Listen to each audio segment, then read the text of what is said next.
Kadang aku jatuh, tapi aku ingat kenapa aku mula dulu.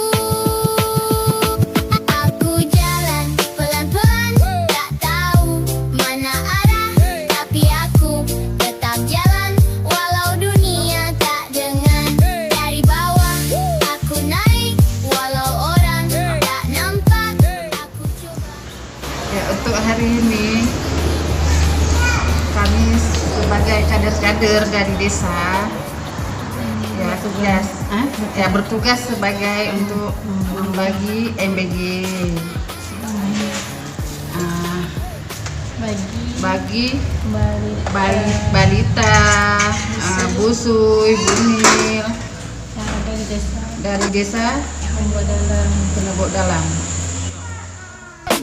Aku mulai dari bawah, tak ada siapa pandang. Langkah kecil tiap hari walau jalan penuh halang. Dulu orang ketawa kata aku takkan kemana. Sekarang aku bangun tunjuk siapa sebenarnya. Tak pakai cerita kosong, semua ni real talk. Siang malam aku hustle tak pernah nak stop. Tak ada jalan mudah, semua kena usaha. Jatuh bangun sendiri baru kenal erti maruah.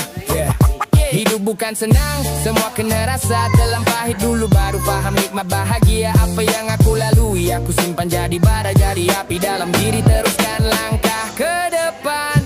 Aku jalan pelan-pelan, tak tahu mana arah, tapi aku tetap jalan walau dunia tak dengar. Dari bawah aku naik walau orang tak nampak. Aku coba hari-hari sampai mimpi jadi nyata.